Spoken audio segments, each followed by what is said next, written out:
Hello बच्चों, कैसे हो आप सब? बढ़िया हो?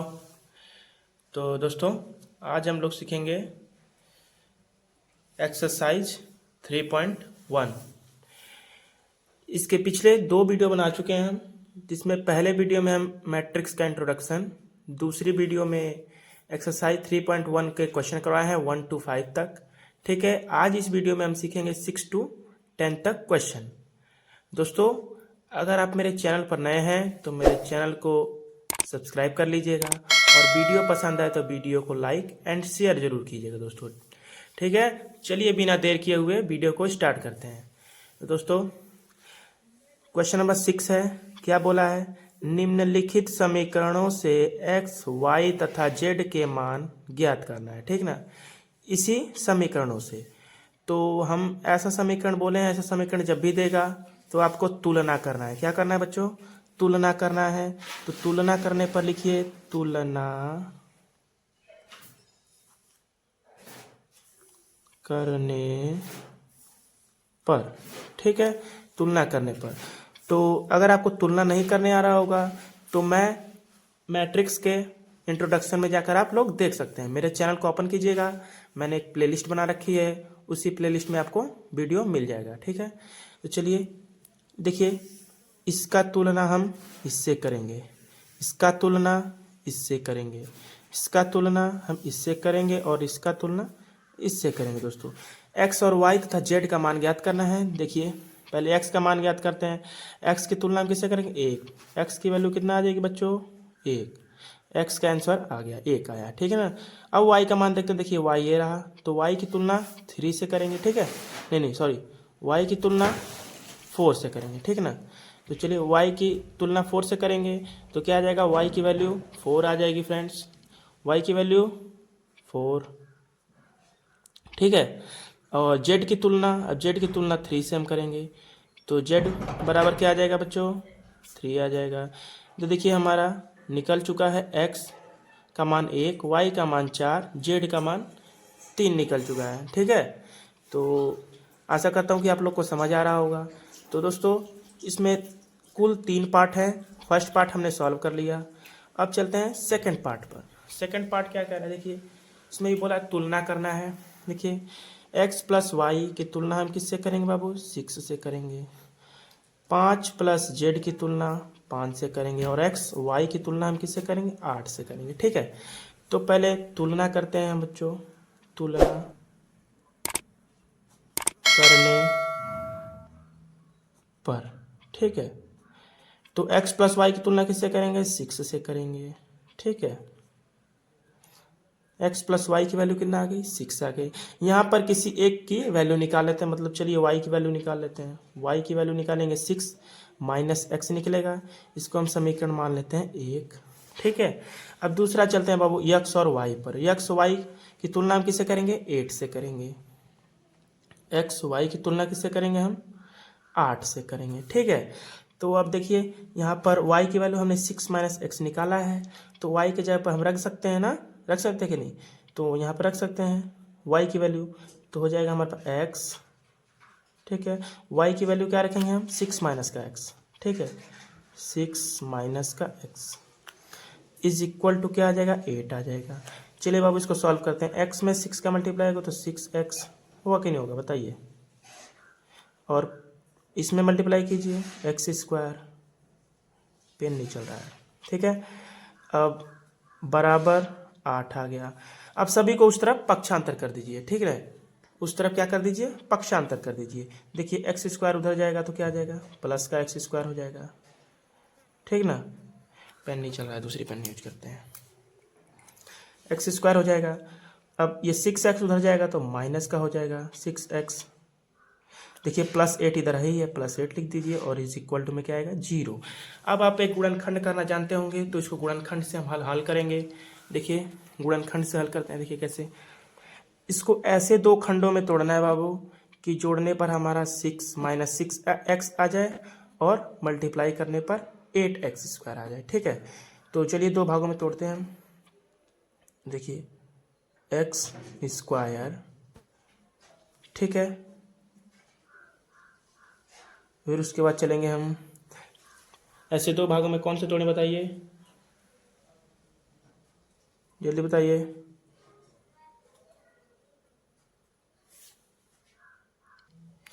तो चलिए बच्चों हम तोड़ते हैं। देखिए 8 किसके किसके टेबल में आता है, 4 2 जा 8 होगा, और 4 और 2 को जोड़ देंगे तो -6x आ जाएगा। ठीक है, तो -4x ले लेते हैं और -2x, ठीक, और +8 इज इक्वल टू 0। ठीक है, तो अब तोड़िए, यहाँ पे x कामन दिख रहा है, x कामन लीजिए इन दोनों में से, और इन दोनों में से भी कामन लेंगे हम। पहले x कामन लीजिए तो क्या बचेगा, x -4 बचेगा बच्चों।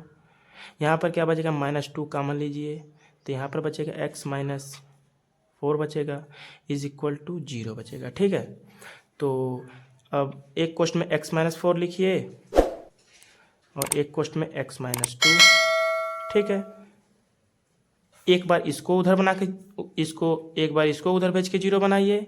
देखिए पहले इसको भेजते हैं तो x-2 बचेगा बराबर 0, तो एक x की वैल्यू हमारी आ जाएगी 2। अब एक बार इसको भेजते हैं 0 बनाते हैं तो यहाँ पर आ जाएगा बाबू x-4 बराबर 0, तो x की वैल्यू कितनी आ गई बाबू, 4। यहाँ पर देखिए x की वैल्यू 2 आ रही है, एक x की वैल्यू 2 आ रही है, एक x की वैल्यू 4 आ रही है। यहाँ पर x की वैल्यू 2 निकल के आ रही है। ठीक है, अब j रह गया हमारा, x की वैल्यू निकल गई। अब y की वैल्यू निकालते हैं, तो हम समीकरण 1 में रख देंगे। यहाँ पर समीकरण 1 से, ठीक है, समीकरण 1 से, तो समीकरण 1 हमारा ये रहा। y की वैल्यू निकालनी है हमें, तो y बराबर 6 माइनस, पहले 2 रखते हैं तो y की वैल्यू कितनी आ जाएगी, 4 आ जाएगी। एक बार y की जगह पर 4 रखते हैं, 6 - 4, तो क्या आ जाएगी, 2 आ जाएगी। y की वैल्यू भी 2 आ रही है, ठीक ना, एक 4 आ रही है, एक 2 आ रही है। ठीक, अब बचा z की वैल्यू, तो जगह नहीं है बच्चों, इधर सॉल्व कर सकते हैं हम। ठीक है, z की वैल्यू कैसे निकालेंगे, देखिए 5 + z इज इक्वल टू क्या लेंगे, 5 लेंगे। 5 + z इज इक्वल टू 5, तो z की वैल्यू कितनी आ जाएगी बच्चों, 5 - 5, तो z की वैल्यू 0। हमारे 3 मान निकल कर आ चुके हैं बच्चों। z का मान 0, x की वैल्यू एक बार 2 आ रही है, x की वैल्यू एक बार 4 आ रही है, y की वैल्यू भी एक बार 4 आ रही है, एक बार 2 आ रही है। ठीक है, तो आशा करता हूँ आप लोग को समझ में आ रहा होगा। तो बच्चों स्क्रीनशॉट ले लीजिए आप लोग। ठीक है, उसके बाद हम लोग आगे चलते हैं। आशा करता हूँ कि आप लोग स्क्रीनशॉट ले लिए होंगे। चलिए बच्चों नेक्स्ट प्रश्न पर चलते हैं। तो अब हम आ चुके हैं छठे क्वेश्चन के पार्ट 3 पर। तो बच्चों जो 2 क्वेश्चन समझाए हैं उसी की तरह है ये। ठीक है, इसको आप लोग घर पर प्रैक्टिस कीजिएगा। ठीक है, नहीं आएगा तो कमेंट कीजिएगा, हम वीडियो बनाकर अपलोड कर देंगे। ठीक है, हिंट दे रहा हूँ थोड़ा बच्चों। देखिए इसकी तुलना हम किससे करेंगे, ये एक ही है, इसमें कितनी पंक्तियाँ बताइए, 1 पंक्तियाँ, 2 पंक्तियाँ, 3 पंक्तियाँ और 1 स्तंभ है सिर्फ। ठीक ना, देखिए एक ही है पूरा ना, तो इसकी तुलना 9 से करेंगे, इसकी तुलना 5 से, इसकी तुलना पूरे की 7 से करेंगे। तुलना करके XYZ की वैल्यू निकालेंगे। चलिए इसको आप घर पर प्रैक्टिस कीजिएगा। चलते हैं क्वेश्चन नंबर 7 पर। ठीक है, क्वेश्चन नंबर हमारा 7 क्या कह रहा है बच्चों, समीकरण दिया इतना बराबर इतना से ABC तथा D का मान ज्ञात कीजिए। तो चलिए इसमें भी तुलना करना है हमें। इसकी तुलना पहले इससे कीजिए, सॉल्व करते हैं हम। A - B की तुलना हम किससे करेंगे बच्चों, -1 से। ठीक है, अब 2A - B की तुलना ये रहा, किससे करेंगे बाबू, 0 से करेंगे। ठीक है, 0 से कर दिए, हमारा ये रहा समीकरण 1, ये रहा हमारा समीकरण 2। अब इसकी तुलना कीजिए 2A - C का, 2A प्लस C की तुलना हम किससे करेंगे, 5 से। ठीक है, अब 3C प्लस D की तुलना हम किससे करेंगे बच्चों, 13 से। 13 आ गया। ठीक है, यहाँ से देखिए समीकरण 1 और 2 को घटाने पर घटा देंगे। घटाने पर बच्चों चिन्ह बदल जाए, देखिए यहाँ पर माइनस हो जाएगा, यहाँ पर प्लस, यहाँ पर माइनस। घटाते हैं तो ये माइनस और प्लस खत्म, हमारे पास देखिए यहाँ बचा -A इज इक्वल टू -1, तो माइनस माइनस कैंसल, ए की वैल्यू हमारी आ गई, ए की वैल्यू कितनी आ गई, 1 आ गई। ठीक है, ए की वैल्यू 1, तो ए का मान हम समीकरण 1 में रख सकते हैं। तो समीकरण 1 से एक हमारा समीकरण ये रहा, a माइनस बी बराबर क्या बचा, -1 बचा है ना, यही बचा है ना। a की वैल्यू हमारी क्या आ रही है बच्चों, 1 आ रही है, 1 रखते हैं, minus B is equal to -1। अब माइनस बी का मान निकालना है हमें, उधर जाएगा तो -1, तो माइनस बी बराबर -2, माइनस माइनस कैंसिल, तो बी का वैल्यू कितना आ गया, 2। v का मान हमने 2 निकाले, a की वैल्यू 1 निकाल लिए। ठीक है, अब देखिए यहाँ से इसको हम मान लेते हैं समीकरण नंबर 3। ठीक है, इसको मान लेते हैं समीकरण 4। ठीक है, अब इस समीकरण से सॉल्व करेंगे हम। देखिए 2a की वैल्यू हमने निकाली 1, तो a की जगह 1 रखिए, प्लस c बराबर 5। ठीक है, चलिए c का वैल्यू निकालें, 2 1 जा 2 और 2 उधर जाएगा तो माइनस का हो जाएगा, c की वैल्यू हमने निकाल ली 3। ठीक है, ठीक है, अब इस समीकरण से हम निकालेंगे d की वैल्यू, तो 3c की वैल्यू हमने निकाली है 3 रखेंगे, plus d is equal to 13, तो d की वैल्यू हमारी आ जाएगी बच्चों 13 माइनस, इधर 3 3 जा 9, प्लस 9 उधर जाएगा तो माइनस का 9, d की वैल्यू हमारी आ गई कितनी बच्चों, कितनी आ जाएगी बताओ, 4। ठीक है, हमने निकाल लिया, अतः यहाँ पर लिख देंगे हम, अतः a की वैल्यू 1, ठीक, b की वैल्यू 2, c की वैल्यू 3 तथा d की वैल्यू हमारी निकली 4, आंसर। ठीक है, चलिए क्वेश्चन नंबर अगला चलते हैं, तब तक आप लोग स्क्रीनशॉट ले लीजिए। आशा करता हूँ बच्चों आप लोग स्क्रीनशॉट ले लिए होंगे। ठीक है, चलिए नेक्स्ट क्वेश्चन, अगले क्वेश्चन पे चलते हैं। क्वेश्चन नंबर 8, देखिए क्वेश्चन नंबर 8 क्या कह रहा है, a इज इक्वल टू दे रहा है आव्यूह aij, m पंक्तियां गुणे n स्तंभ है, एक वर्ग आव्यूह है, यदि m is less than n, b दिया है, m is greater than n, m is equal to n, इनमें से कोई नहीं। बताइए बच्चों क्या सही होगा। तो हमारे देखिए हम बताए हैं वर्ग आव्यूह वही रहेगा जिसकी पंक्तियां और स्तंभ समान होंगी, जिसकी पंक्तियां और स्तंभ समान होंगी। अगर आप लोगों ने मेरी वीडियो नहीं देखी होंगी इंट्रोडक्शन की, तो जाकर मेरे चैनल पे प्लेलिस्ट में जाकर आप लोग देख लीजिएगा, वहीं पर पढ़ी है। ठीक है, तो इसका वर्ग आव्यूह है बच्चों, वर्ग आव्यूह उसे कहते हैं जिसकी पंक्तियां और स्तंभ समान हो, मतलब पंक्ति और स्तंभ समान हो। इसका कौन सा सही हो जाएगा, ऑप्शन नंबर सी।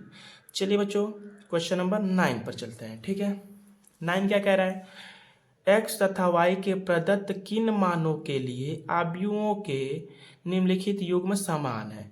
हमारे पास समीकरण दे रखा है, ये ऑप्शन है बच्चों, ऑप्शन वाले क्वेश्चन है, इसको हम चलिए सॉल्व करते हैं।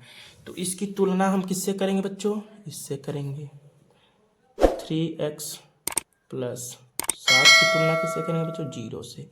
ठीक है, यहाँ से x की वैल्यू निकाल लेते हैं, 3x उधर जाएगा तो -7, x की वैल्यू इधर क्या आ जाएगी, -7/3। ठीक है, यहाँ पर हमने x की वैल्यू निकाल ली है। अब इसकी तुलना करते हैं बच्चों, y -2 की तुलना 5 से करते हैं, इधर देखेंगे y -2 की तुलना 5 से करेंगे। ठीक है, तो y की वैल्यू हमारी बच्चों कितनी आ जाएगी, 7 आ जाएगी।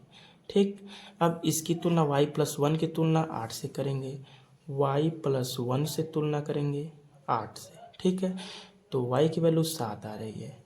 अब फिर तुलना करेंगे 4 से 2 - 3x का, 2 - 3x की तुलना किससे करेंगे बच्चों, 4 से। यहाँ पर x की वैल्यू निकालेंगे तो 3x उधर जाएगा, 4 में से इधर जाएगा, घट जाएगा, 2 बचेगा, x की वैल्यू यहाँ पर आ रही है -2/3।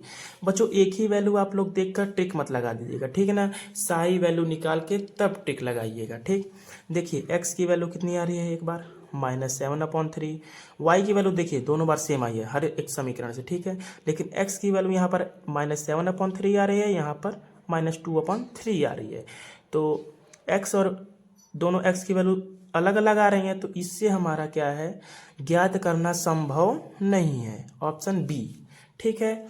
आशा करता हूँ कि बच्चों आप लोग को समझ में आ रहा होगा। तो चलिए क्वेश्चन नंबर 10 चलते हैं। क्वेश्चन नंबर 10 हमारा क्या कह रहा है, क्वेश्चन नंबर 10 कह रहा है बच्चों कि एक 3x3 कोटि के ऐसे अवयव की कुल कितनी संख्या होगी जिनकी प्रत्येक प्रविष्टि 0 या 1 हो। हमसे पूछ रहा है 3x3 क्रम के अवयव के बारे में, ठीक। 3 पंक्तियां और 3 स्तंभ होंगे, ठीक है, यही ना होंगे, ये 3x3 क्रम के अवयव हैं। इसमें क्या कह रहा है कि इनकी प्रविष्टि, जिनकी प्रत्येक प्रविष्टि होगी 0 या 1 होगी। तो मतलब बोल रहा है कि हर एक जगह पे 0 या हो सकता है या 1 हो सकता है, 0 हो सकता है या 1 हो सकता है, 0 हो सकता है या 1 हो सकता है, यही ना हो सकता है 0 या 1, 0 या 1, 0 या 1 हो सकता है, 0 या 1 हो सकता है, 0 या 1 हो सकता है, 0 या 1 हो सकता है, यही ना हो सकता है। देखिए प्रत्येक अवयव कितने हैं, 2 2 2 2 2 2 2 बच्चों है ना, 2 2 2 कितने बार 2 2, प्रत्येक अवयव एक बार 0 हो सकते हैं तो 1 हो सकते हैं, ठीक है। तो यहाँ पर 2, यहाँ पर 2, यहाँ पर 2, यहाँ पर भी 2, मतलब कुल 9 है हो सकते हैं 2, ठीक है। कितने हो गए, 9 हो गए, 3 3 9, ठीक है।